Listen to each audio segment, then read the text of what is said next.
a questão que a gente estava tratando não é uma coisa secundária e nem é perfumaria ou detalhismo. Isso, de uma certa maneira, é o grande problema que está por detrás, um dos grandes problemas que está por detrás do pensamento moderno, das dificuldades do pensamento moderno, é que estruturalmente o pensamento humano não sabe o que é verdade, não conhece mais o que é verdade, pensamento humano moderno.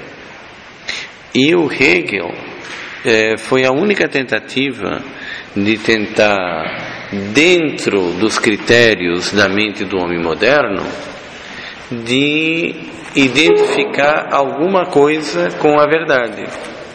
E foi um fiasco, porque o que ele dizia que era verdade é uma verdade impossível. E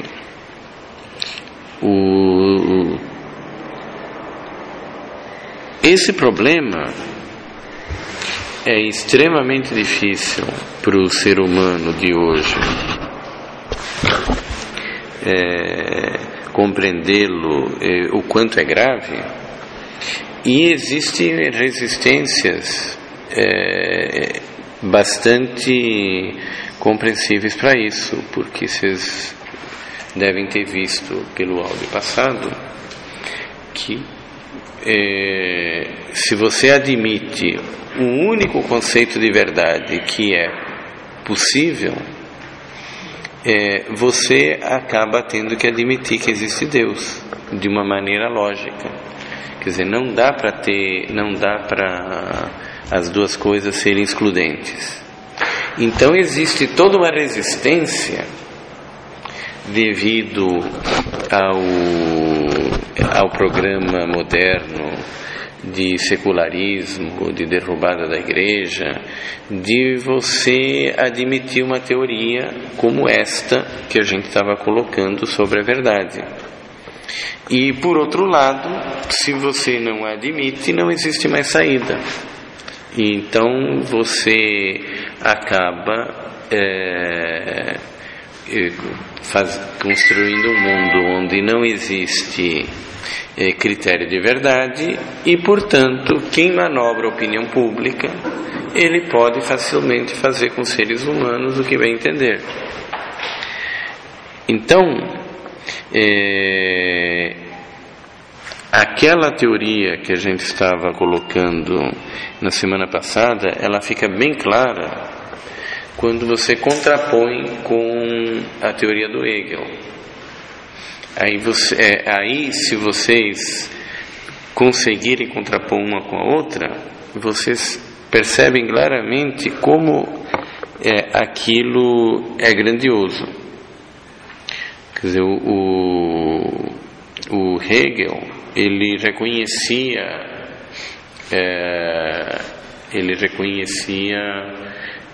a validade e a grandeza, segundo ele, de Kant. Mas ele percebeu que se a teoria do Kant era correta e era completa, não haveria possibilidade de verdade alguma. E isso ele coloca na introdução, na segunda introdução da Fenomenologia do Espírito, lá onde ele diz que o Kant e outras pessoas que pensam como ele dizem que entre o objeto e nós existe um conhecimento e que esse conhecimento deforma o objeto. Portanto, o que nós conhecemos nunca é o objeto. E se você tentar estudar qual é a deformação que o conhecimento faz do objeto e descontá-la para você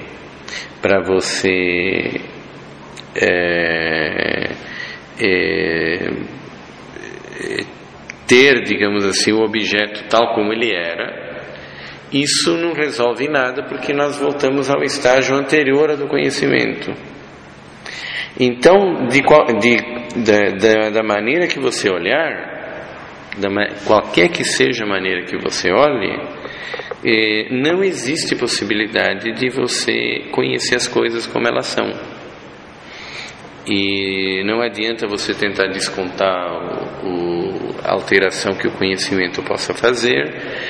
Se você admite que existe dualidade entre objeto e conhecimento, o que você conhece não é o objeto, e você jamais vai poder encontrar qualquer coisa que seja verdadeira.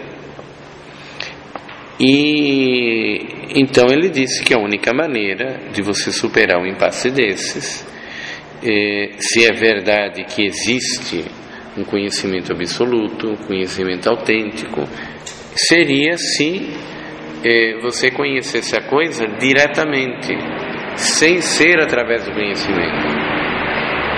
Se o conhecimento e a coisa fossem o mesmo. E aí ele esboçou a única maneira pela qual o conhecimento e a coisa poderiam se fundir numa coisa só, que é aquela teoria fantástica que ele coloca, que a humanidade toda está progredindo no conhecimento através de sínteses e antíteses e teses que se fundem umas com as outras até chegar a abarcar uma totalidade, e que esse conhecimento, na verdade, não pertence a um ser humano. Existe um espírito universal que é todas as coisas, que ele está evoluindo junto com os seres humanos.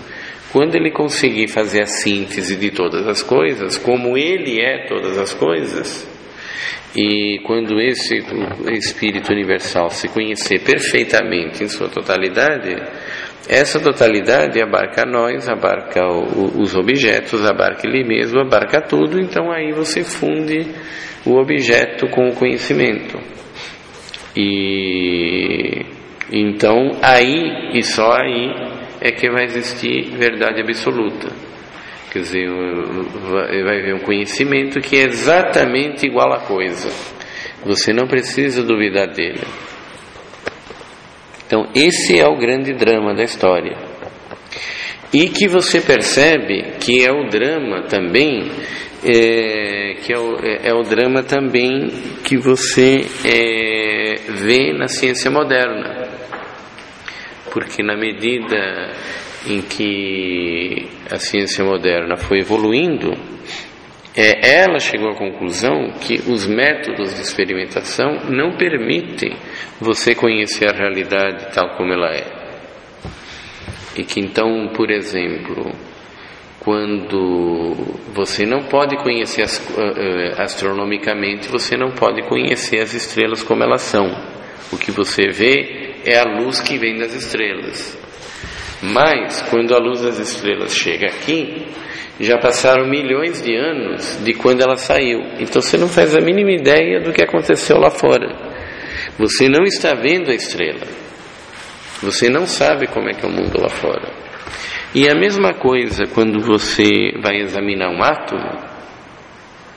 Na medida que você, no microscópio eletrônico, você vai chegando nas partículas subatômicas, para você não vai enxergar uma partícula subatômica, você tem que jogar um raio de luz na partícula subatômica. Quando a luz bater e voltar, o choque daquele raio de luz em relação à partícula é tão grande que a partícula pode sair voando. Quer dizer, a energia que foi absorvida daquela luzinha em relação ao tamanho da partícula é tão grande que quando a luz volta, você pensa que ela voltou porque tinha um elétron, por exemplo, no lugar onde ele incidiu, mas aquele elétron não está mais lá, ele saiu voando por causa do choque da luz. E então você não tem condições de, num nível microscópico, de saber onde as coisas estão. Se você jogar uma luz para saber onde elas estão, os próprios fótons interagindo com as partículas, eles saem fora. E além do mais, nenhuma das teorias físicas que se fizeram até hoje, elas explicam a totalidade das coisas. No começo, as pessoas achavam que a mecânica newtoniana explicava perfeitamente a realidade existente. E quando chegou no ano de 1900, começaram a ver que aquelas teorias que a física tinha feito, elas não concordavam com muitos fenômenos que aconteciam, e que você tinha que abandonar aquela explicação e usar outra. Mas quando você usava outra, essa outra teoria explicava uma parte dos fenômenos, mas não explicava os outros. Então você começou a ter o fenômeno curioso que você tinha duas teorias para explicar o universo, tá certo? Para explicar a mesma realidade do universo, e que uma funcionava em certos casos e outra funciona em outros casos. Por exemplo, a questão da natureza da luz. Existe uma teoria eletromagnética de Maxwell que diz que a luz é uma onda eletromagnética, e quando você estuda essa teoria, você percebe claramente que não pode ser falso. Aquilo é a verdade absoluta, pelo menos é o que parece. Só que existem fenômenos que não concordam com aquilo. Você tem que admitir que a luz não é uma onda, é uma partícula. E quando você vê essa teoria, você fica absolutamente convencido que a onda é uma partícula. Mas aí essa teoria não funciona para outros casos em que a luz está em ação. Então, na verdade, você acaba chegando à conclusão, mas a luz é uma partícula ou é uma onda? Provavelmente não é nenhuma das duas, segundo a ciência. Você nunca vai saber como é que ela é, porque o nosso conhecimento, ele está filtrando a realidade através do conhecimento, e o que você está conhecendo não é a natureza da luz, é o conhecimento sobre a natureza da luz. Você chegou na mesma conclusão do Hegel. Os físicos acabaram chegando em conclusões assombrosamente parecidas com aquelas da introdução da fenomenologia do espírito, e que então, para os físicos, a questão está fechada, não existe verdade. Qualquer explicação é meramente pragmática, não existe verdade sobre nada. Se existia alguma coisa que parecia ser verdade, era a ciência. Mas agora você sabe que a ciência não é verdade. São explicações provisórias que você inclusive já pode dizer de antemão que aquilo não é verdade. Aquilo é o modo como a inteligência humana modelou uma realidade que ela desconhece. Agora, o Hegel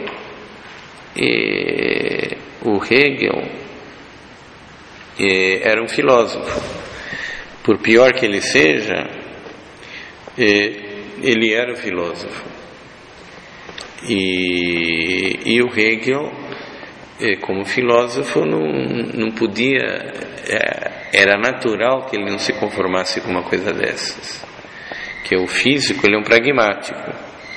Então, o físico, o engenheiro, no fundo, era bom se eles descobrissem a verdade, mas o que eles querem mesmo é modelar o universo, criar reatores, criar teorias.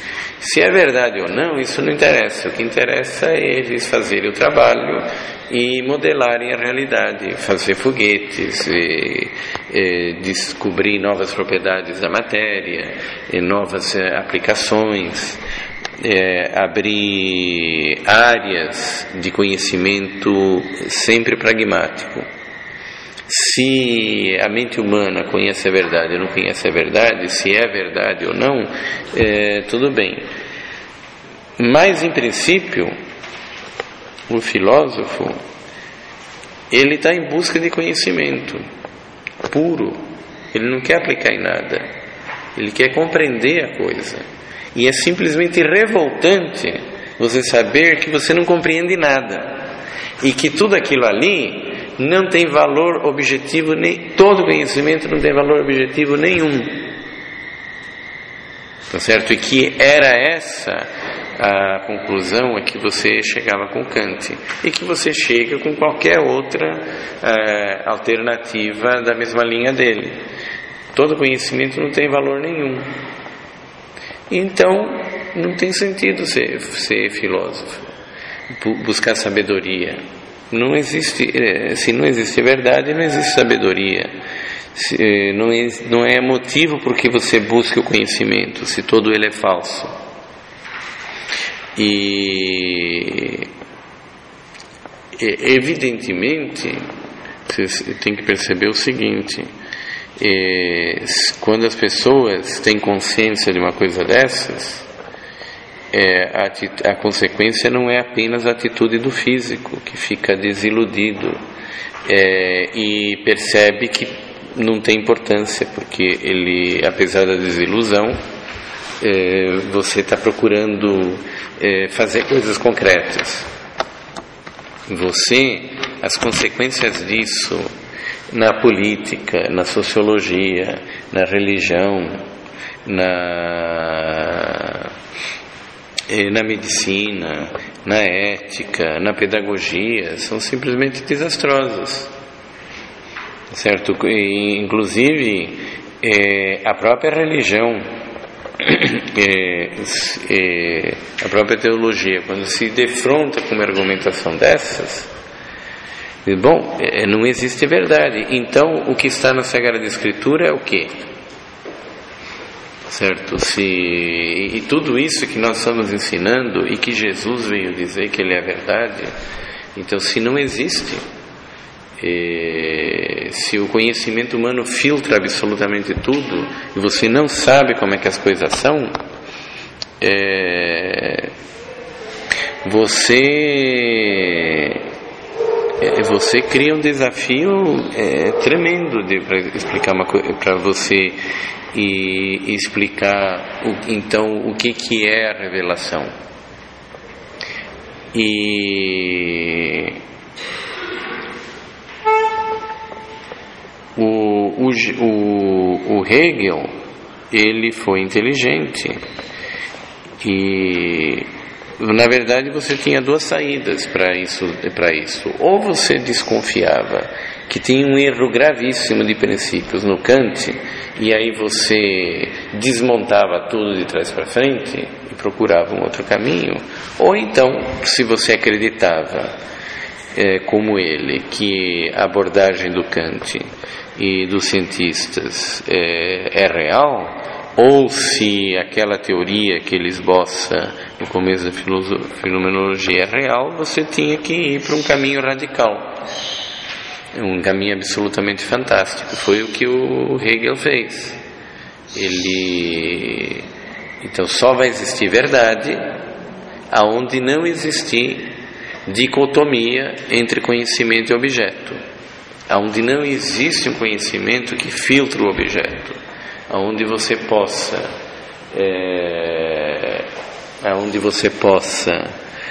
ter o objeto diretamente, sem ser através do conhecimento. Então isso só pode acontecer quando ele colocou, o conhecimento foi exatamente igual ao objeto, foi o próprio objeto. E a única possibilidade de acontecer isso é se você admitir que o universo inteiro, na verdade, é um espírito universal, que não se conhece a si mesmo, que ele não sabe ainda, não tem a perfeita consciência de que ele são todas as coisas. E ele está aprendendo, inclusive através dos seres humanos que fazem parte dele. Então, quando ele chegar através daquele esquema, que é o que os seres humanos fazem ao estudarem filosofia, ao conhecimento de todas as coisas, esse conhecimento tem que fazer com que o objeto seja igual ao conhecimento. Então aí não vai haver mais esse problema e chegamos na verdade absoluta.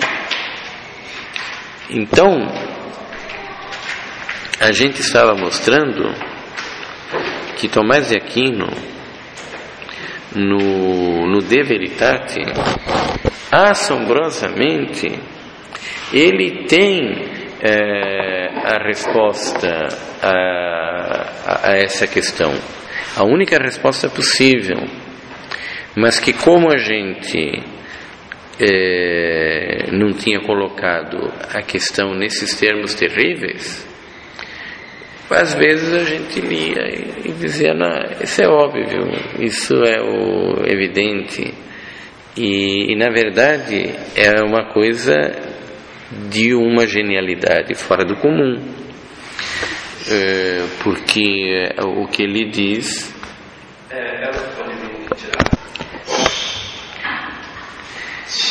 então, o que o São Tomás de Aquino está dizendo nesse De Veritate é que existe uma verdade absoluta no ser humano. Se a gente entender absoluto no sentido que o Hegel estava colocando. Então, o sentido que o Hegel estava colocando da verdade absoluta, de uma certa maneira tem um duplo sentido. A verdade absoluta quando não existe absolutamente possibilidade alguma de aquilo que você conhece ser diferente do que ele é. Então ele é absoluto nesse sentido. Quer dizer, o que você conhece é exatamente o que é o objeto. Quer dizer, o conhecimento não filtrou nada. Você tem certeza absoluta que o que você sabe é o que a coisa é. Tá? Então isso é o absoluto que ele está procurando.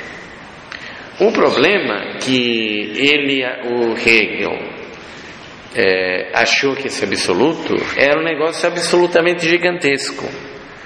Quer dizer que esse absoluto só podia ser alcançado por um espírito universal, do qual os seres humanos fazem parte e que podem alcançá-lo junto com ele. Aliás, devem, porque enquanto os seres humanos não alcançarem, o espírito universal não irá alcançá-lo. Como ele disse que o alcançou, então, graças ao Hegel, o espírito universal chegou ao absoluto também. Então, mas esse absoluto, que é quando não existe mais dúvida nenhuma de que a coisa é exatamente do jeito que você conhece, segundo Hegel, só pode ser alcançado quando esse espírito absoluto, esse espírito universal, que ele é todas as coisas, ele se conhecer totalmente a si mesmo de uma maneira tão perfeita, através do método que ele descobriu, que então quando ele se conhecer totalmente a si mesmo, não vai haver diferença nenhuma entre o objeto e o conhecimento. Só que isto é um conhecimento, do ponto de vista cristão, que só Deus possui. Tá? Se a única coisa absoluta é esse tipo de conhecimento, do ponto de vista cristão, na teologia cristã, quem possui esse conhecimento não é esse espírito universal que está evoluindo, é Deus. Quer dizer, é Deus que, ao se conhecer a si mesmo, porque Ele criou todas as coisas, Ele conhece todas as coisas em si mesmo. Então, esse conhecimento, que é absoluto nesse caso, porque ele é majestoso, é grandiosíssimo, é o maior conhecimento possível, é o conhecimento mais elevado de todos, que só pertence a Deus, e o Hegel não poderia ter alcançado nunca, que nem no paraíso, na visão beatífica, os santos alcançam isso, que a própria teologia cristã diz que no céu nós vamos ver Deus face a face, mas nós não vamos esgotá-lo. Portanto, nós não vamos conhecer todas as coisas. Quer dizer, nós vamos conhecer a Deus, mas não em sua totalidade. Então, nem no céu, se o Hegel estiver lá, e nem se ele fosse o serafim, o querubim, ele alcançaria um conhecimento desses, muito menos na faculdade da Prússia, onde ele dava aula, tá certo? Ainda em vida. E então, o que o São Tomás de Aquino ele diz no De Veritate, trocado em outras palavras, é o seguinte: que existe um conhecimento absoluto, sim, no ser humano, e ele é reduzidíssimo, tá certo? Ele é reduzidíssimo, e ele não é esse daí que o Hegel está falando. Esse que o Hegel está falando, ele existe, mas é propriedade exclusiva de Deus, e Deus não consegue reparti-lo com ninguém, porque para reparti-lo com ninguém, ele teria que transformar esse alguém em outro Deus, e aí haveria dois deuses. Aqui, só Deus é que pode esgotar a si mesmo no seu conhecimento. A Virgem Maria, os anjos, serubins, querafins, nenhum deles conhece a Deus completamente. Se você chegar para um querubim e perguntar: você já entendeu tudo de Deus? Ele diz: não, Deus é infinito, eu estou aqui no céu desde antes de ter sido criada a terra e o universo. Eu vi quando Deus criou o universo e até hoje eu não terminei. Quer dizer, cada dia é uma novidade. Eu estou vendo Deus face a face, mas não vou terminar nunca. Então, o conhecimento que o Hegel está descrevendo, absoluto, na fenomenologia do espírito, ele não se dá conta, e ele foi tonto de dizer que ele alcançou, mas ele não poderia ter alcançado, porque até hoje ninguém alcançou isso. Isso é privativo de Deus e nunca ninguém irá alcançá-lo. Porém, se o problema do absoluto é você ter certeza que o objeto é exatamente igual ao conhecimento e que não existe distorção alguma, o São Tomás de Aquino diz que existe conhecimento absoluto, sim, e que os seres humanos podem alcançá-lo, inclusive com relativa facilidade, apesar de que é muito nebuloso, certo? Para você compreender toda a grandeza e todo o conteúdo dele, você precisa ser um sábio, mas existe. E aí ele diz aqui justamente no primeiro, na primeira, como se diz, no primeiro artigo do De Veritate, que esse conhecimento é o próprio ser. Quer dizer, é o conhecimento do conceito de ser, que significativamente o Kant não trabalha com ele, e nem o Hegel também trabalha com ele. Ele ficou procurando o absoluto em tudo quanto é canto, e em nenhum momento eles analisaram o que é o ser. Tá certo? Em nenhum momento eles analisaram o que é o ser. E aí, no De Veritate,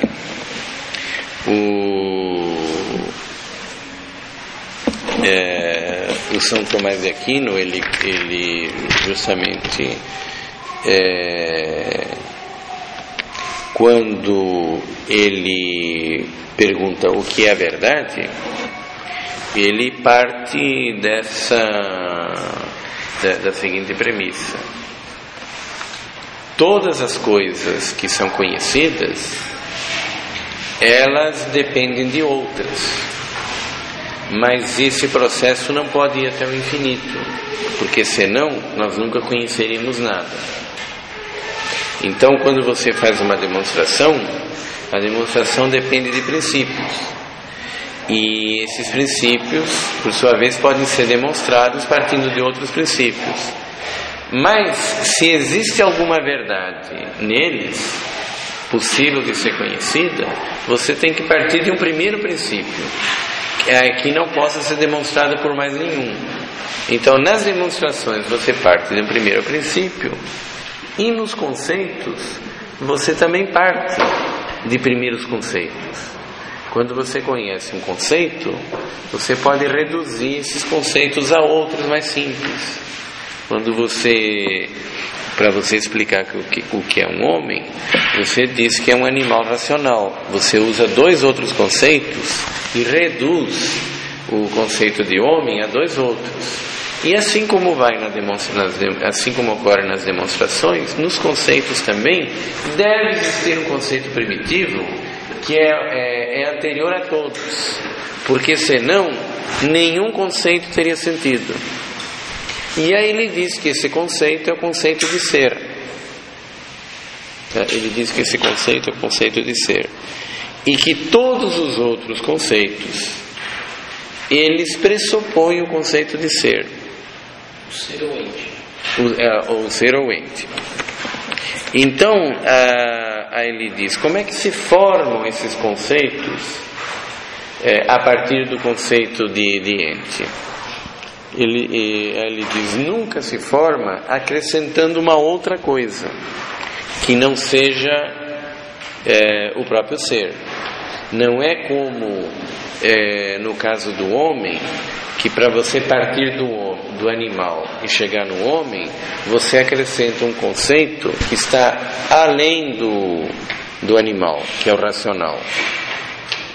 Porque existem coisas que estão além do conceito da animalidade, que a animalidade não é tudo. Então você pode acrescentar alguma coisa ao animal e, dizendo que ele é racional, você forma o homem. Mas o conceito de ser, ele é tudo. Você não pode acrescentar nada a ele que não seja ser também. Então só existem 2 maneiras de você derivar outros conceitos a partir do ser: ou especificando um modo particular de ser, quer dizer, não é acrescentando, é restringindo. Você dizer que um ser é uma substância, um ser é um acidente, um ser é vivo, e então você está restringindo a amplitude do conceito de ser. Ou então você percebendo sinônimos, coisas equivalentes ao ser, sobre um outro ângulo de vista, que por causa da fraqueza da mente humana, que não é divina, então a mente humana não esgota todas as coisas, assim como ela vendo Deus, ela não vai esgotar Deus, ela, entendendo o conceito de ser, ela não vai esgotar o conceito de ser. Tem coisas no conceito de ser que são ser, mas para a fraqueza do ser humano não são imediatamente visíveis. Então daí, por exemplo, surge o conceito de coisa. O ente é o ser na medida em que ele existe, concretamente, que ele tem realidade. Coisa é o mesmo conceito de ser na medida em que ele é alguma coisa, que ele tem uma essência. Então a diferença entre ente e coisa é que ente é o ser do ponto de vista da existência, E coisa é o ser do ponto de vista da essência. Certo? Na medida que algo é alguma coisa, quer dizer, todo mundo entende mais ou menos intuitivamente, apesar de que a coisa é um pouco mais profunda, que as coisas não só existem, elas também são algo. Então, o Júlio César, que está aqui presente, ele não é a mera existência.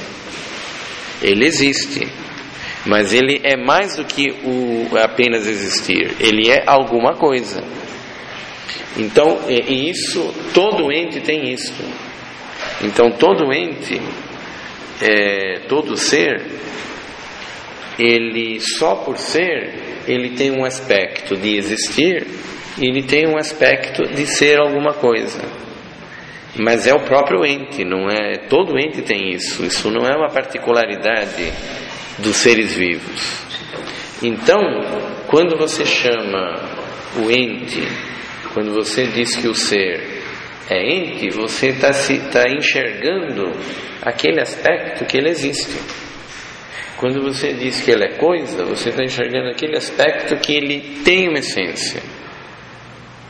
E quando, aí ele vai explicando os vários tipos, os vários conceitos que são inteiramente equivalentes ao conceito de ser.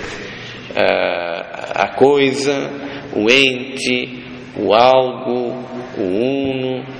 E aí ele diz que existe uma coisa que é equivalente ao conceito de ser.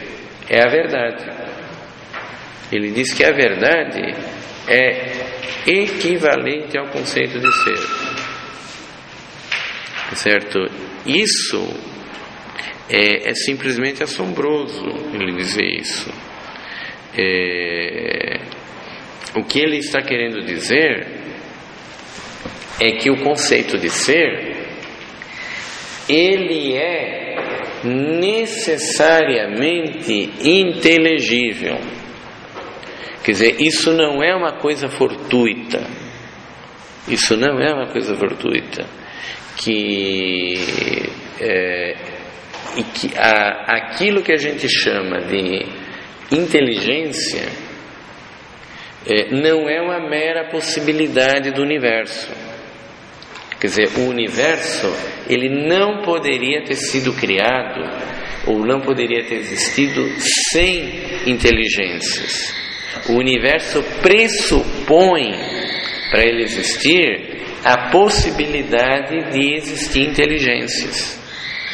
O universo não pode existir sem inteligências, sem a possibilidade de haver inteligência.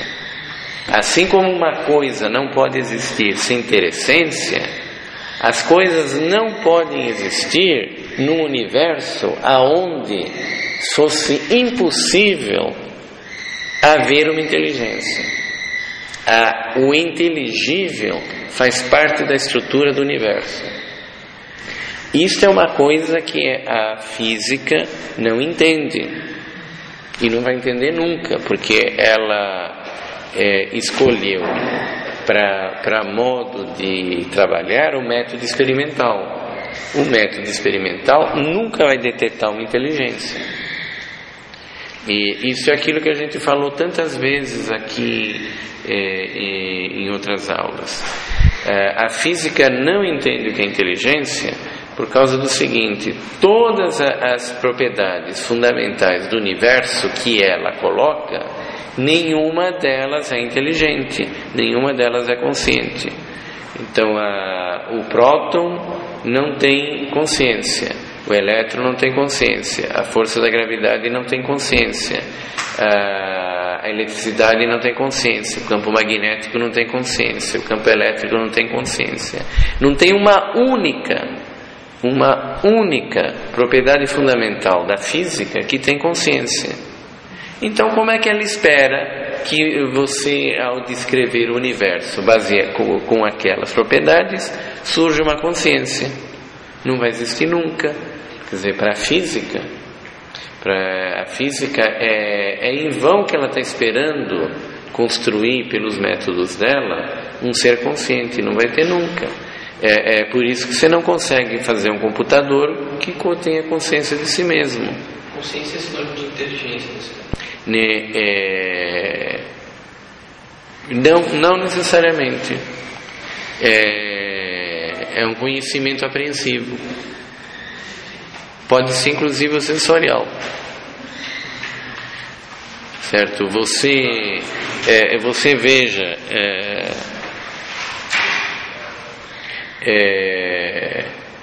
a matéria, a força da gravidade não tem consciência nenhuma, nem sensorial. E você pode fazer um robô que se comporta exatamente como um ser humano, que tenha reações semelhantes a um ser humano e que detecte as coisas e se comporta daquele jeito, mas ele não vai perceber que ele existe como um ser humano, e nem sequer ele vai chegar ao nível de um cachorrinho. O cachorrinho não percebe o que é ser, mas quando ele reconhece que você é o seu dono e ele te ama, aquilo é muito diferente de um robô. Você sabe que o robô, se comportar que nem um cachorrinho, você não precisa ter pena dele. Se você quiser apagá-lo, você não precisa ter remorso nenhum. Você pode apagar, desligar à vontade, e ele não está percebendo nada. O teu cachorrinho, ele não percebe o ser, mas ele tem alguma consciência que nenhum computador vai conseguir fazer. Qual consciência é isso? Aí é complicado, mas vamos supor que seja sinônimo de inteligência. Então é óbvio que se todas as coisas materiais não tem todos os elementos básicos da física não tem consciência, você juntando 1 tonelada, eles não vão ter consciência também. E a prova mais simples é o seguinte: faça um programa de computador que perceba que ele existe. Você não vai conseguir nunca. Então,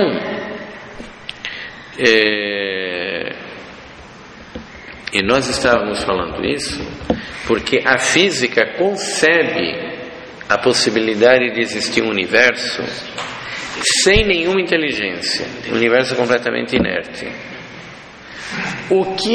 Quando Tomás de Aquino está dizendo que o ser, que a verdade é equivalente ao próprio ser, uma das coisas que está por trás disso é que ele discordaria desse ponto. Não poderia jamais existir um universo onde não fosse possível haver inteligência, porque o ser, o ser, ele necessariamente é inteligível. E aqui, olhando por outro lado, aquilo que a gente chama de inteligência, a inteligência humana ou qualquer outra inteligência, ela se define como a capacidade de compreender o ser. Quer dizer, a inteligência humana, ela é essencialmente a capacidade de aprender o conceito de ser. E é como se fosse num computador, que o computador essencialmente ele consegue perceber se um chip, se um bit é 1 ou se é 0. Então é isso que ele faz no computador. Em cima da capacidade de enxergar se é 1 ou é 0, ele vai através de procedimentos complexos fazendo todas as coisas que ele faz. Mas qualquer coisa que ele faça, até mesmo se ele mostrar um vídeo maravilhoso de uma história de amor, você reduzir aquilo aos seus elementos básicos é uma sequência de 0 e 1s. A inteligência humana e qualquer outra inteligência, o bit dele é o conceito de ser. Então, assim como um computador, na sua essência, é uma máquina que é capaz de verificar se um bit está com o número 1 ou número 0, se ele está ligado ou apagado, a inteligência humana, e qualquer inteligência, é a capacidade de reconhecer o que é ser. Em cima disto, ela faz todos os outros procedimentos, que é o que está escrito aqui, quando ele diz que todos os conceitos se resumem ao conceito de ser, são reduzidos ao conceito de ser, e que o ser, ele necessariamente, ele poderia ser definido como aquilo que a inteligência por si ela é capaz de enxergar. Então, nisto daí é que se fundamenta aquela primeira ou segunda aula que a gente deu nesse curso, quando a gente disse que na filosofia clássica você tem 3 pressupostos, você tem 3 postulados que explicam tudo o resto, que você não pode negar sob pena de você não poder conhecer mais nada. Que alguma coisa existe, quer dizer, isso é um postulado, existe algo, quer dizer, no universo existe alguma coisa. Segundo, esse algo se move, quer dizer, pode ser que tenha algo que não se mova, mas pelo menos existe uma coisa que se move. E terceiro, quando você apreende o que é ser, que pelo menos uma coisa esta apreensão do ser é a pura realidade. Quer dizer, quando você apreende o que é ser, isto não é uma ilusão diferente do que a coisa é.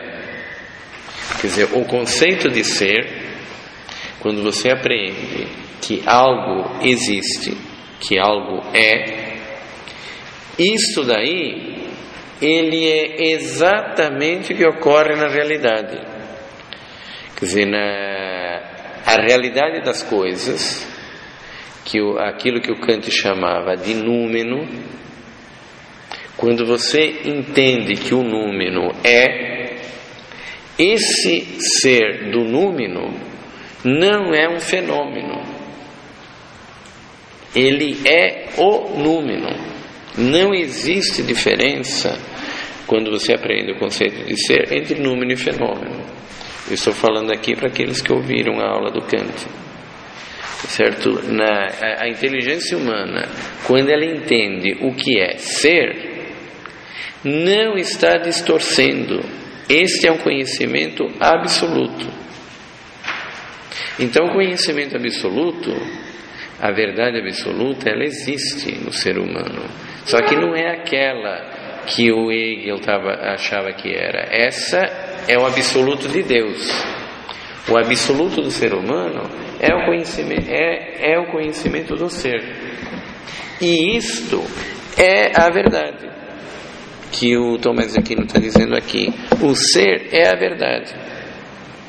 E a verdade é o ser, sob ângulos de vista diferentes. O ser, ele o ser, ele é ente na medida em que ele existe. O ser, ele é coisa na medida em que ele tem uma essência. O ser é verdade na medida em que, quando uma inteligência aprende o ser, ele é exatamente daquela maneira como ele é. Não existe distorção nenhuma. Então existe um absoluto no ser humano, mas o Hegel estava procurando ele em Deus. Ele não percebia nele mesmo que existe. O São Tomás de Aquino, ele não diz que é absoluto, ele diz que é o ser. Mas está implícito nesse raciocínio todo que, como todos os conhecimentos se reduzem a se este não é absoluto, nada é verdade. Certo que todos se reduzem a é o conceito de ser. Então, se este não for absoluto, então não existe verdade em coisa nenhuma. E nada é verdadeiro, tudo é falso. Não é estudar filosofia, não adianta. E inclusive também a revelação poderia ser verdadeira, mas você nunca ia saber disso, tá certo? Você nunca ia ter jeito de saber isso. E então, naquele comentário que eu fiz adicional, eu estava tentando mostrar como que é difícil de entender isso, apesar de ser tão simples.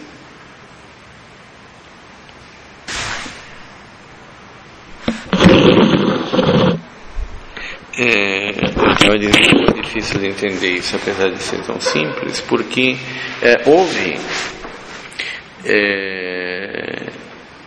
houve filósofos cristãos que tentaram destrinchar a filosofia do Kant e ver onde é que estava o erro. E houve nos anos 1800 um filósofo católico, um padre chamado Antônio Rosmini, que você veja como que ele não enxergou isto, apesar dos esforços. E isso estava lá na gravação, na edição. E quando ele tentou explicar onde é que estava o erro do Kant, ele disse que o Kant ele achava que as coisas que a gente via da realidade, a mente humana modela através do tempo e do espaço, que o tempo e o espaço eram moldes com que a mente modelava as informações que vinham do mundo exterior. O mundo exterior seria um número, e depois de modelado pelo tempo e espaço, aquilo seria o fenômeno, e você nunca saberia como o número é, você só conhece o fenômeno. E aí ele diz que o erro do Kant foi justamente esse, que a mente humana não modela as coisas pelo tempo e pelo espaço, a mente humana modela as coisas pelo conceito de ser. O molde é o conceito de ser. Então todas as coisas, na medida em que elas entram na mente humana, você modela através do conceito de ser. Então você veja que não pode haver coisa mais absurda do que essa, apesar da boa vontade do Rosmini, porque no fundo ele caiu na mesma do Kant. Então que o conceito de ser não é um molde pelo qual você modela as coisas. O conceito de ser é uma verdade absoluta. Quer dizer, quando você entende que o universo existe, quando você entende que alguma coisa existe, esse é o ponto de partida de todo conhecimento.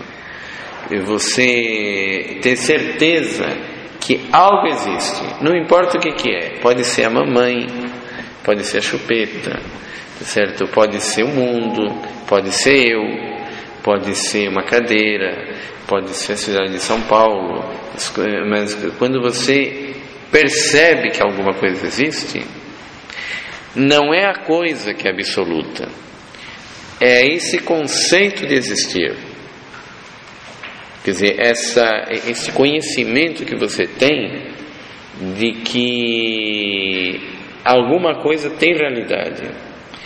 Este conhecimento da realidade, ele não é um molde. Quer dizer, digamos assim, a essência do ser, essa palavra não é exata, mas é para diferenciar. Quer dizer, nós não estamos falando do objeto que você tem certeza que ele existe. É quando você tem certeza que existe alguma realidade e que essa realidade significa não ser o nada e não ser uma ilusão, quer dizer, quando você tem certeza que existe algo real, que a realidade é real, isto daí é conhecimento absoluto. E por isso que ele diz que isto é verdade. Que isto daí você não pode negar de maneira nenhuma.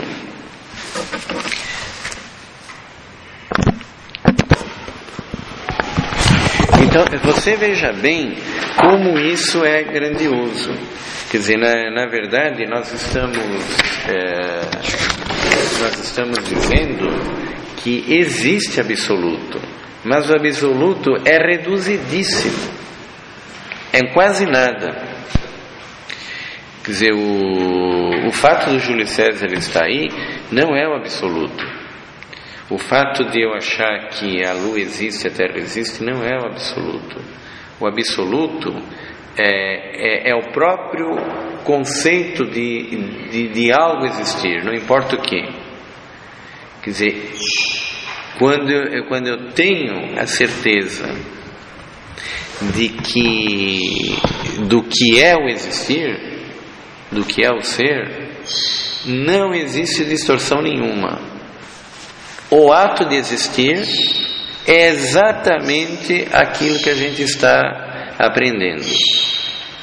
E isto é o tal absoluto que o Hegel estava procurando e que o Kant nem sequer imaginava e que os cientistas não vão achar nunca, porque os cientistas eles usam o método experimental e não existe uma máquina que seja capaz de perceber o que é ser.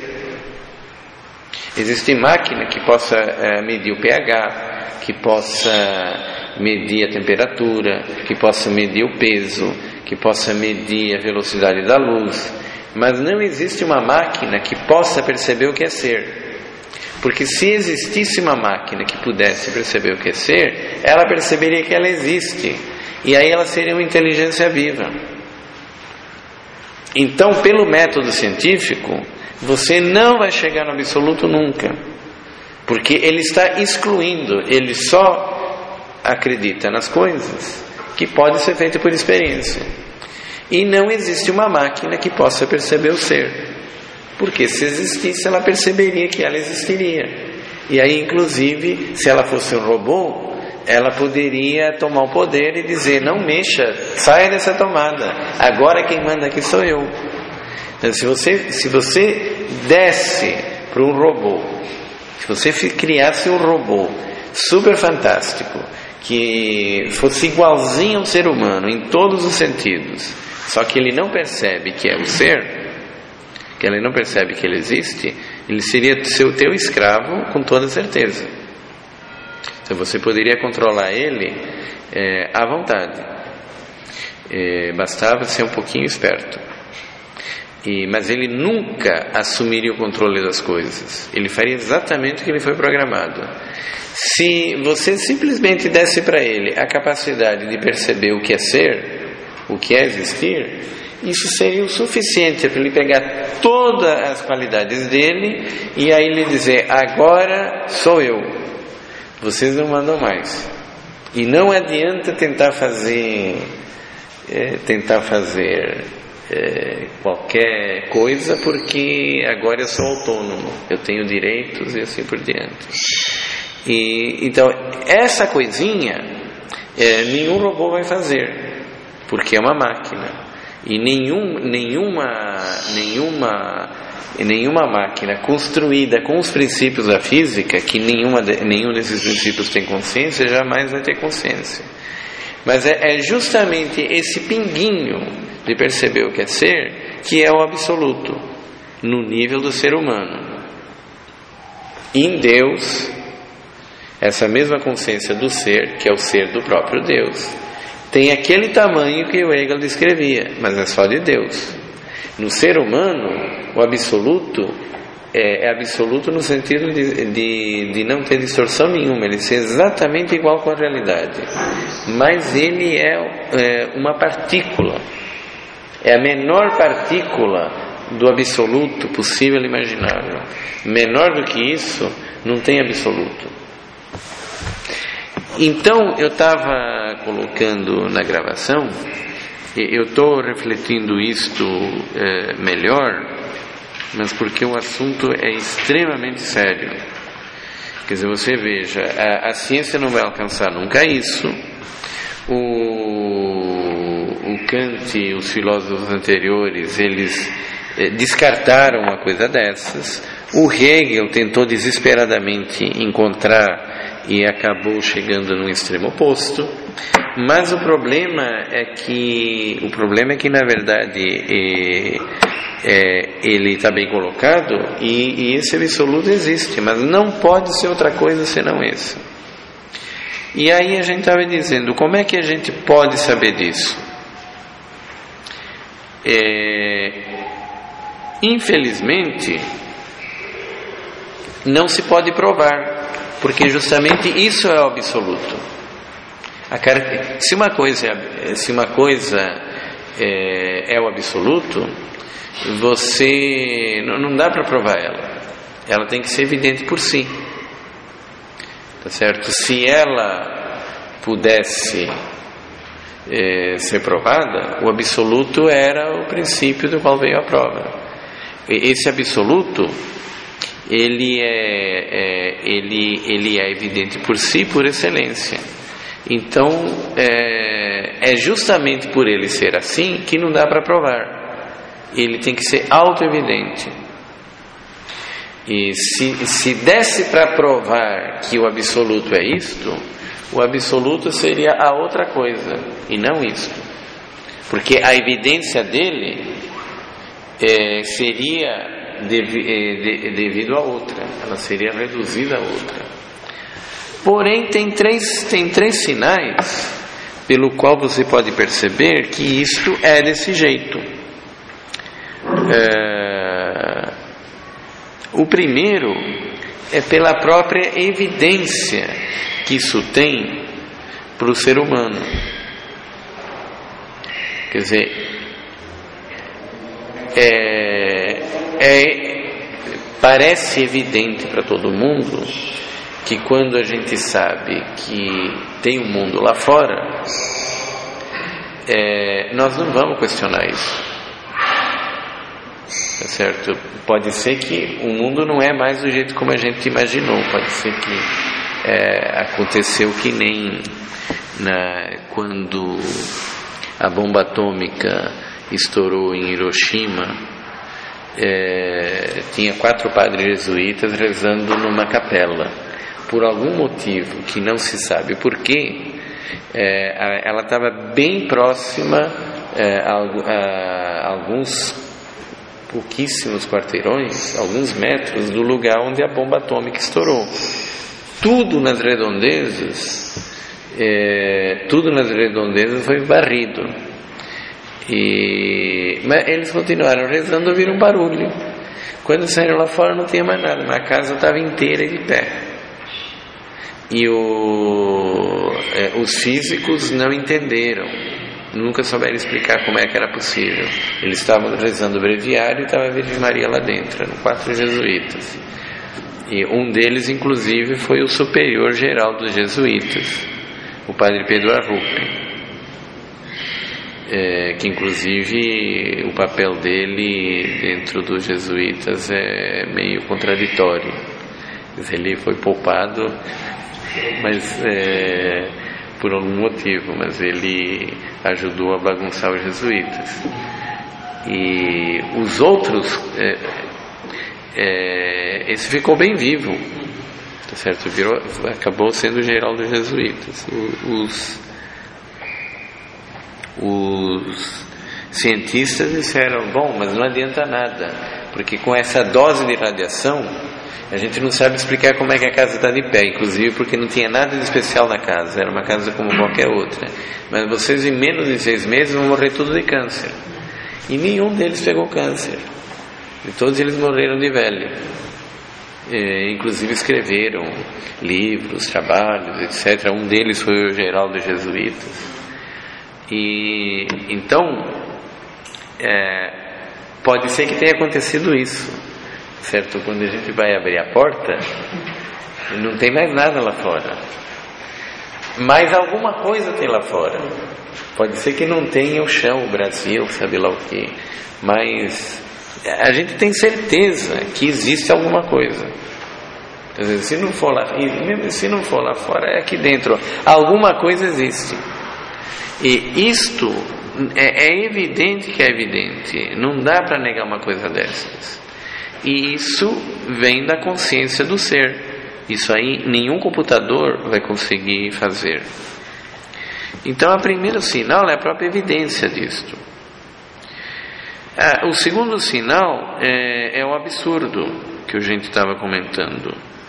Porque se você nega esse princípio, que algo existe, se você duvida que isso possa ser uma realidade, então nenhum outro conhecimento é válido, porque os outros conhecimentos são alguma coisa. Se você não tem certeza da existência de nenhuma coisa, então tudo que você conhece é alguma coisa, talvez não exista. E o objeto de qualquer conhecimento também é alguma coisa, pode ser que não exista. Então não adianta ter conhecimento, e não adianta ficar estudando, nem você fazer direito na USP, nem engenharia na Poli. Talvez nada exista, você nunca vai ter certeza. Então existe o absurdo. Agora, a coisa mais espetacular não é essa. É o que a própria física, a ciência diz. Quando uma teoria é verdadeira, você tem que deduzir resultados daquilo que inclusive expliquem, até um certo ponto, os próprios princípios e que sejam coerentes. E a coisa mais fantástica é que, se você admite que algo existe e algo se move, e que quando você entende que algo existe e algo se move, isto não é uma ilusão, só esses três princípios, você pode deduzir metafisicamente que Deus existe, coisa que a ciência também nunca vai entender, porque isso não parte de um dado experimental, isso parte da consciência de que algo existe, e que então não é experimental, está além da ciência. Isso é como se fosse uma matemática, mas que você parte de um princípio que está além do método experimental.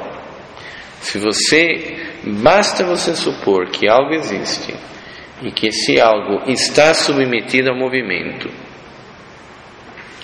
e em outras palavras, passa da potência ao ato, e que quando você entende estas coisas, movimento, ato, potência e ser, isto não é uma ilusão, você prova metafisicamente, isso está lá na apostila que é a vida, quando se prova isso, você prova metafisicamente que existe Deus, e que esse Deus, a característica dele não é a divindade, a característica dele é ser.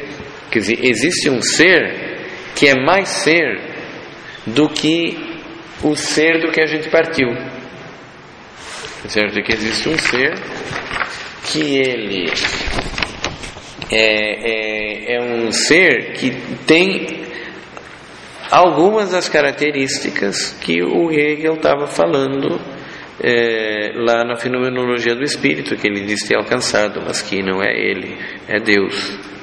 Quer dizer, este ser, ele é a causa da existência de todos os outros seres.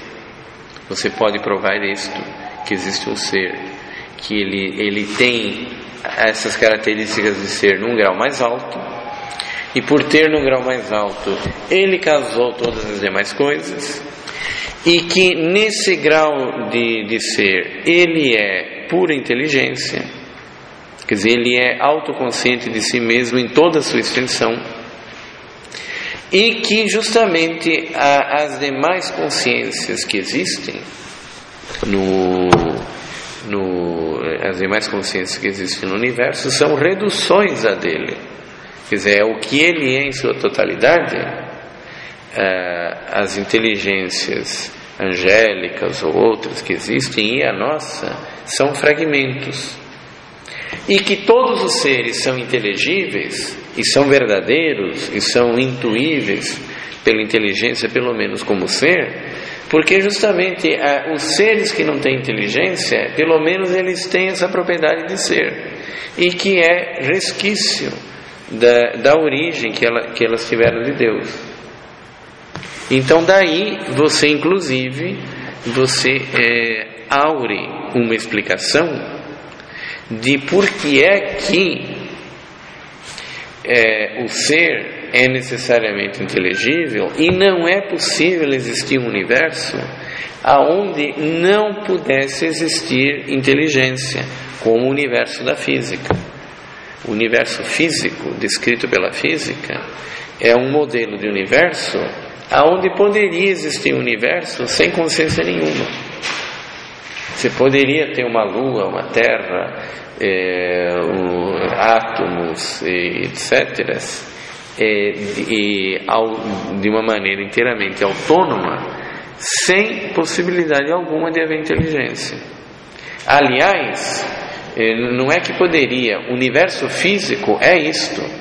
O universo físico de moléculas, força da gravidade, força elétrica, força magnética, é um universo que necessariamente não pode ter consciência. Então, no universo físico, nós, seres humanos, que percebemos o que é ser, não poderíamos existir. Quer dizer, ou o mundo não é do jeito que a física põe, tem mais coisa, ou então nós não existimos. Certo? É uma coisa tão clara isto, e só que custa das pessoas perceberem. Então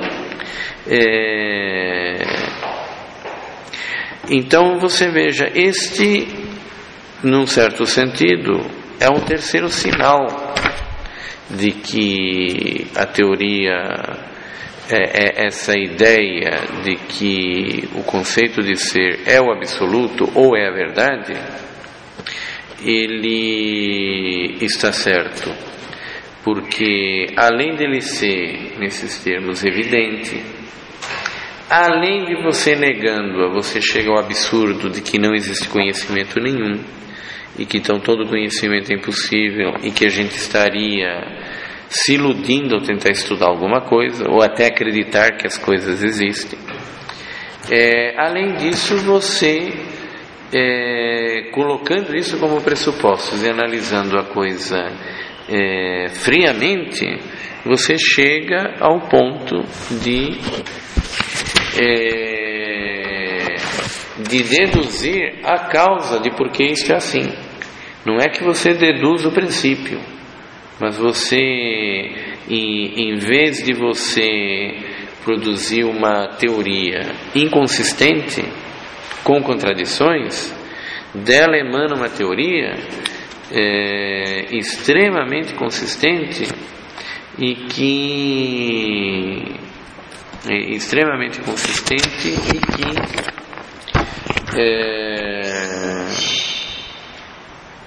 como é que se diz? Extremamente consistente e que acaba sendo coerente com os pressupostos. E ela explica, inclusive, muitas coisas de por que esses princípios têm toda essa lógica. Agora, isso mostra também uma outra coisa, que se a coisa é assim, então, e que o São Tomás de Aquino não colocou aqui, então não existe apenas um absoluto, existem vários absolutos. Porque para o ser humano, o absoluto, aquele ponto onde a inteligência percebe uma coisa que é exatamente igual à realidade, é o conceito de ser. E esse conceito de ser é o conceito de ser que o ser humano enxerga. Então, o conceito de ser que o ser humano enxerga não é o ser da alma dele. O ser da alma dele, ele enxerga posteriormente. O conceito de ser que o ser humano enxerga é o conceito de ser das coisas materiais. Então, a mente humana trabalha por abstração. Então, antes de ela perceber antes de nós percebermos que nós existimos, nós percebemos que alguma coisa existe. E daí a gente extrai o que é ser. Mas é o ser ao modo das coisas materiais, ao modo desse mundo visível, pela experimentação que a gente faz em física.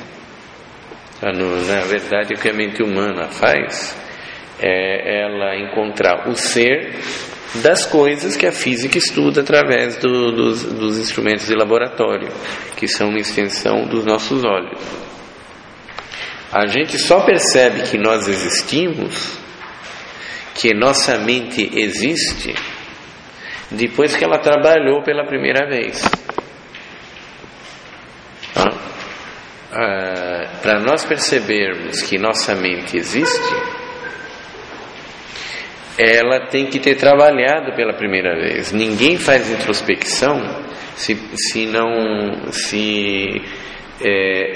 já não estiver trabalhando intelectualmente. Então, para você trabalhar intelectualmente, você primeiro tem que enxergar as coisas visíveis e perceber o que é o ser delas. E aí, na medida em que você vai raciocinando, e você vai tendo uma vida interior, você vai percebendo que a tua mente também existe. Então, a percepção nossa de que nós existimos, aquilo que o René Descartes achou que era o primeiro princípio do conhecimento, penso, logo existo, não é o primeiro princípio. Porque para ele dizer que ele pensava, portanto existe, é porque ele já sabia o que era existir. E ele sabia o que era existir porque ele tinha visto muitas coisas antes e ele tinha percebido, algo existe. E aí depois, ao ele pensar, quando ele disse que pensava, portanto existia, ele estava querendo dizer, olha, eu penso, portanto eu existo, como eu já percebi que as coisas existem. Então tinha um conhecimento anterior a isto.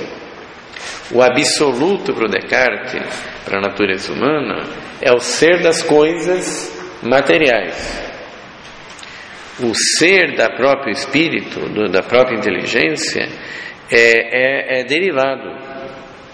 Ele vem depois, não é um ponto de partida. Se existem, e a gente crê que existem, criaturas angélicas, as criaturas angélicas elas não têm olhos, não têm sentidos, elas são puras inteligências. Então o ponto de partida do ser delas é o ser delas mesmas. Então o absoluto para elas é um absoluto mais elevado. A verdade para elas não é o ser das coisas materiais, é o ser deles mesmos. E assim você vai indo, quando você chega em Deus, a verdade para Deus não é a mesma coisa, não é a mesma verdade que para nós. A verdade para Deus, a verdade absoluta, o ponto de partida de Deus é o ser dele mesmo. Então, nesse sentido, existem, digamos assim, na natureza diversos absolutos. O absoluto para o homem é o conceito de ser que ele enxerga. O absoluto para cada tipo de anjo é o ser da sua própria natureza. E o absoluto para Deus é o ser dele mesmo, que inclui, por ele ter criado todas as coisas, a totalidade de todas as coisas. Então o absoluto de Deus não é pequeno, o absoluto de Deus é infinito.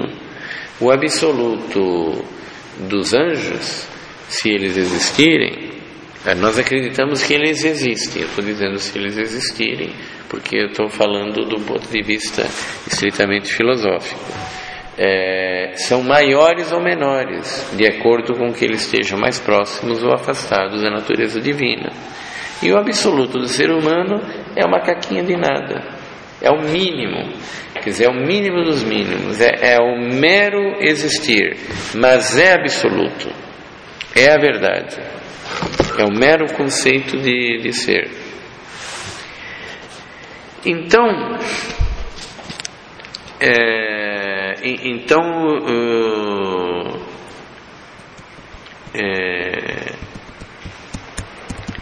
então nesse sentido,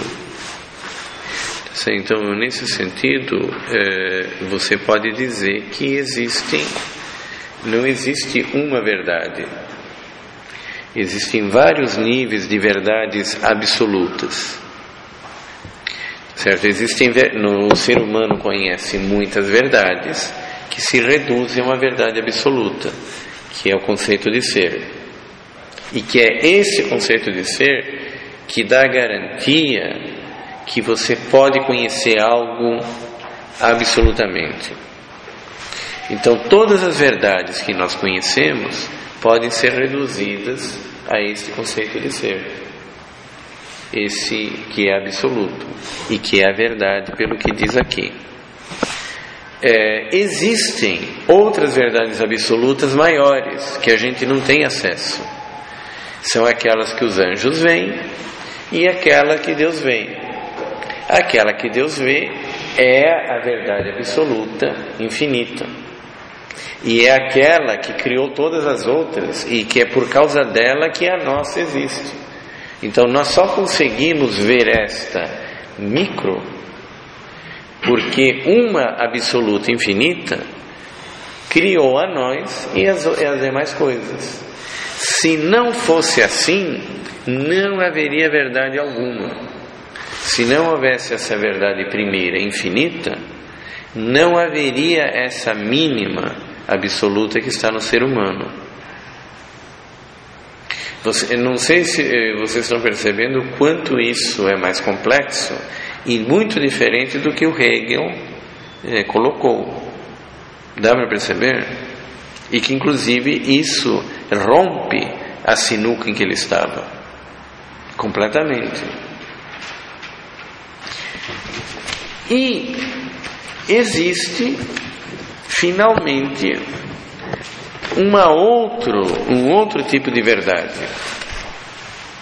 tá certo? Existe um outro tipo de verdade, que é o tipo de verdade, inclusive essa teoria explica o próprio Evangelho, que no Evangelho Jesus diz: eu sou a verdade. Bom, e aí? Agora eu não estou entendendo mais nada, porque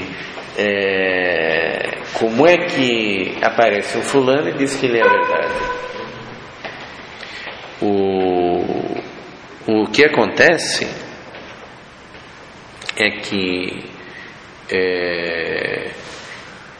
nós cremos e temos fundamentos para crer, pela Sagrada Escritura, pela vida dos santos, que o ser humano ele pode ser iluminado por uma outra luz que não seja apenas a visão do ser, esta que ele tem.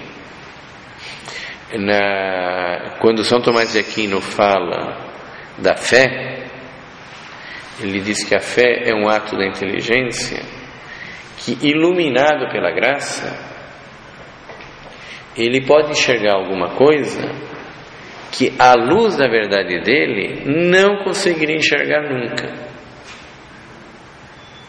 Quer dizer, toda a verdade que a gente pode enxergar é aquela que a gente reduz ao ser, ao conceito de ser.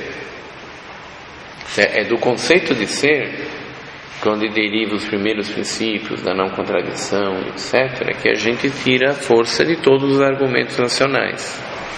Então a gente só pode reconhecer como verdade alguma coisa que a gente reduz aquilo. Se a gente não consegue reduzir aquilo diretamente ou indiretamente, nós não conseguimos entender verdades. E do São Tomás e a Sagrada Escritura, eles dizem que o ser humano pode enxergar alguma coisa além do que a luz dele próprio poderia ver. Isto ocorre quando a gente crê pela fé, e que esta fé tem que ser iluminada pela graça divina. Quer dizer, Deus que criou o universo e criou todas as inteligências e criou as coisas que não têm inteligência, mas que elas são, de alguma maneira, elas são, e esse são é visível pela inteligência. Deus, ele pode conceder um pouquinho da luz dele para os seres humanos. Então é o que ocorre quando a gente crê, e que é o que ocorre quando a gente, através dos sacramentos, a gente recebe a graça divina, quando a gente, através da oração, a gente é iluminado, quando os santos que tinham a contemplação infusa, eles enxergam coisas que a mente humana não consegue enxergar. Isso daí é uma participação da luz divina,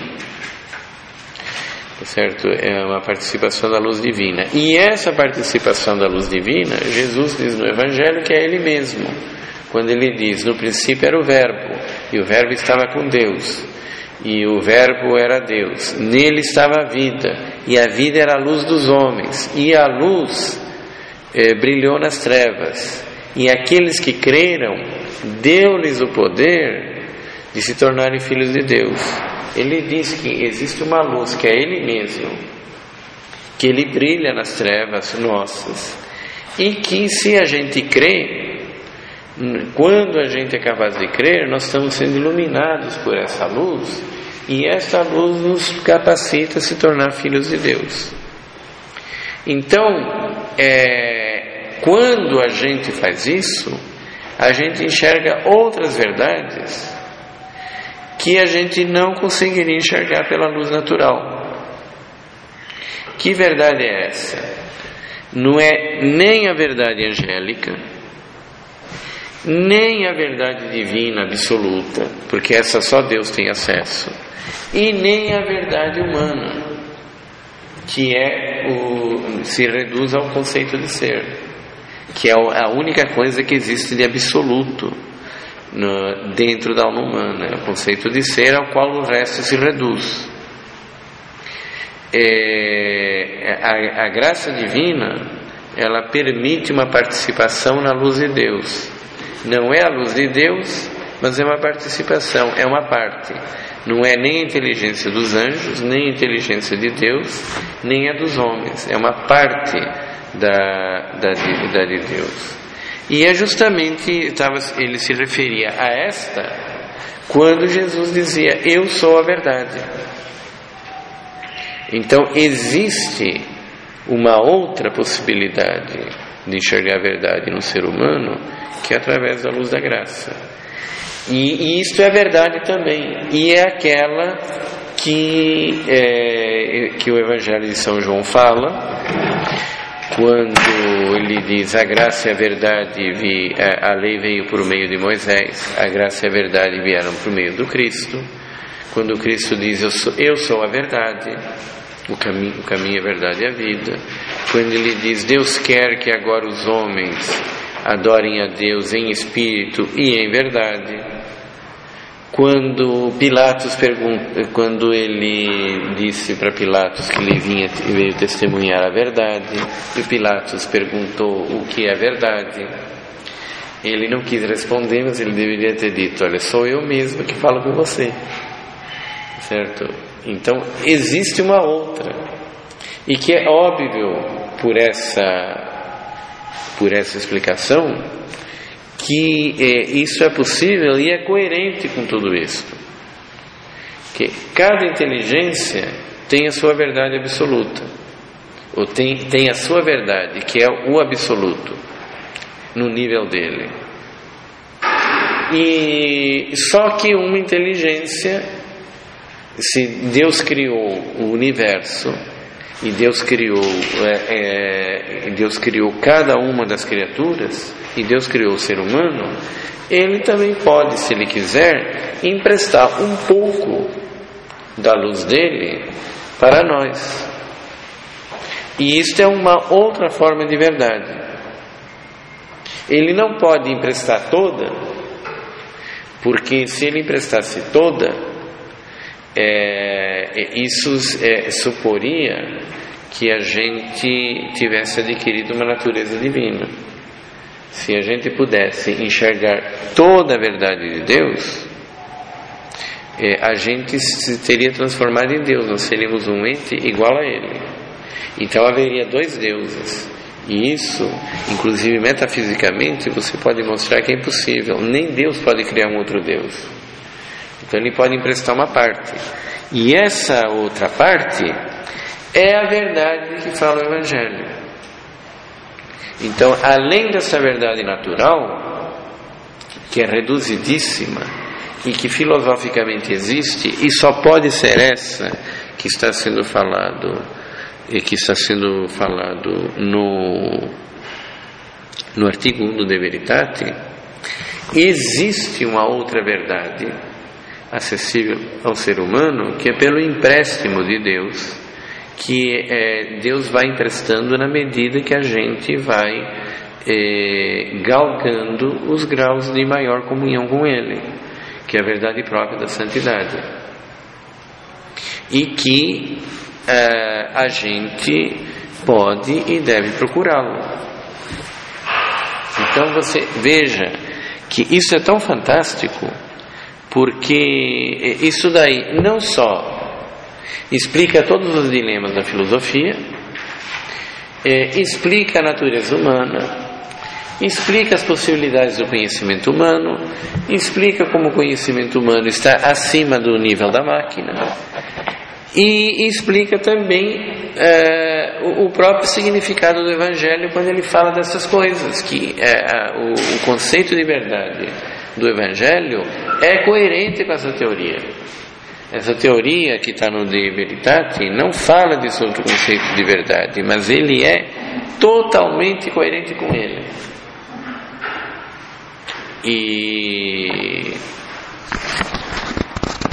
então, eu estou vendo que são 9 horas e a gente prometeu que encerraria sempre às 9 horas.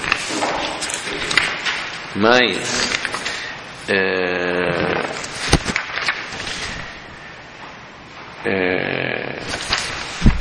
eu achei que era importantíssimo a gente esmiuçar as coisas dessa maneira, porque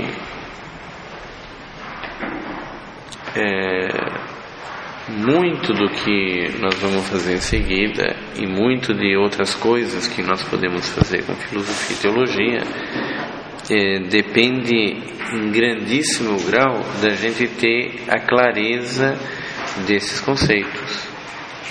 E eu desafio qualquer um a apresentar uma teoria da verdade mais correta do que essa.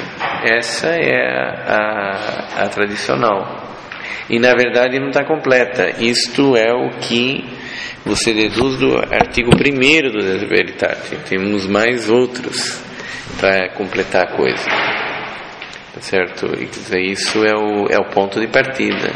Mas é inteiramente diferente das ciências, é inteiramente diferente do pensamento do homem moderno, é inteiramente diferente da filosofia moderna, em todos os sentidos, da marxista, da hegeliana, das outras. A única filosofia moderna que eu saiba que ela tem um conceito de verdade é a do Hegel, e esse todo está anabado.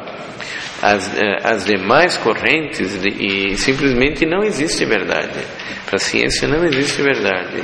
E você construir uma vida humana coerente, lógica, partindo de uma cosmovisão onde não existe verdade, é no mínimo uma coisa totalmente incoerente e que se você levar às últimas consequências, você não vai chegar a lugar nenhum.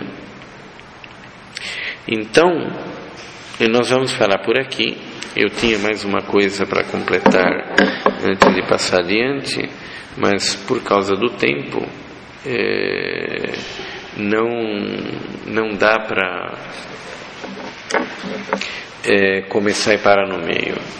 Então vamos parar aqui mesmo. Obrigado pela vinda de vocês. Temos algumas pessoas novas. Elas entraram no meio de um assunto que já estava andando. Não sei se ajudou ou confundiu, mas sejam bem-vindos das próximas vezes.